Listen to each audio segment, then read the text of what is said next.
everyone, I'm Jordan Overton. I'm a student media assistant here within the School of Meteorology, and today I'm going to be interviewing the Center for Autonomous Sensing and Sampling team, or commonly known as CASS, here at the University of Oklahoma. So what we're going to do is, first, we'd like to know, what is the CASS team? What do you guys do, and what are you guys? Okay, so as you mentioned, this is the Center for Autonomous Sensing and Sampling, and this is a center which is hosted by the Vice President for Research. And as we move forward into the era of robotics and autonomy and intelligent systems, we recognize an opportunity to harness that for advancing a science agenda. And some centers will have a specific goal that's focused on an engineering topic or a science topic, but I think we're very encompassing. So I think we come at the problem from addressing the why, the how, and the what. In order to do that, we've had to assemble a multidisciplinary team of researchers, scientists, engineers, and the whole gamut. And so the focus is to address how we can use autonomy, recognizing that this is a technology that's going to be rapidly advancing. So we want to continue to leverage on the advancements that are made both within our group and outside in order to better sample the environment and get a better understanding of the world in which we live. That's it in a nutshell. Okay, so what would you say is the advantage to this type of research versus other research? Okay, so as I mentioned, let's take the atmosphere for a case.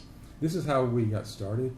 We recognized that the atmosphere is scales within scales within scales.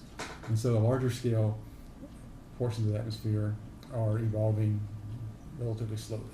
So you can understand what's happening by doing large scale sampling using radars and satellites and what have you. But if you start going down in scales in the atmosphere to hundreds of meters, to tens of meters, to meters, to centimeters, and even down to millimeters, then those large platforms who rely on slowly evolving systems are not going to be adequate. So in the past, we've recognized that we haven't had the technological capabilities to really resolve these fine temporal scales and fine spatial scales. So we've had to rely on statistics and models and parameterization schemes in order to capture that. But now the technology is moving forward. And so we have to step back and reevaluate how we sample the atmosphere.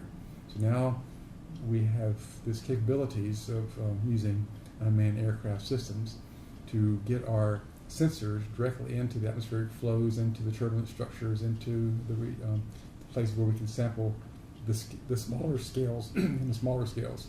So this is it's complementary, but this has been a long-held gap in our ability to sample the atmosphere. It's been recognized by the National Research Council, it's been recognized by the National Academies of Sciences, the National Science Foundation, just to name organizations within the U.S., but also internationally, that we've been relying on instrumented towers, we've been relying upon radiosondes, so balloon-launched instrumentation, we've been relying upon satellite measurements, radars, and those were fantastic measuring suites, but they are not able to capture the dynamic and the complexity of what happens in the lowest, let's say, 1 kilometer, a few miles of the atmosphere. So this has been a quandary. We've been struggling with this dilemma for decades, if not centuries. So as the regulatory environment is starting to become a bit more relaxed, a bit more allowing for us to fly these types of vehicles, as the technology is improving, the autopilot systems are improving, the ability to take the data and integrate those into the forecast models is evolving. This is just a sweet spot. It's the perfect storm, as the analogy goes, to kind of tap in all this information that we're able to garner.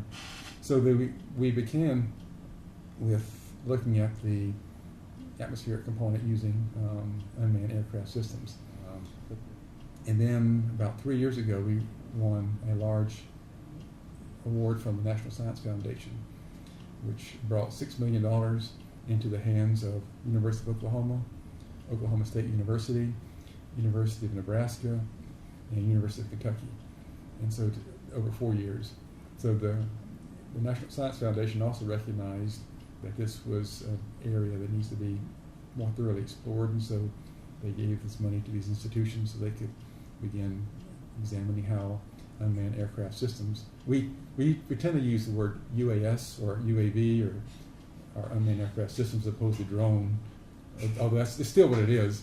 But people have all kinds of different connections of what the word drone might mean, but UAS is kind of neutral. So anyway, the National Science Foundation recognized that this was a good opportunity to start exploring this space.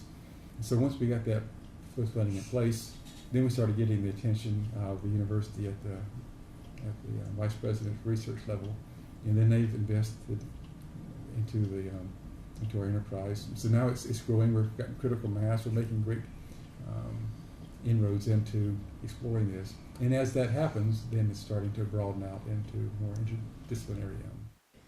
All right, thanks everybody for watching, and be sure to check out more about CASS at their website at cass.ou.edu, and we'll see you next time.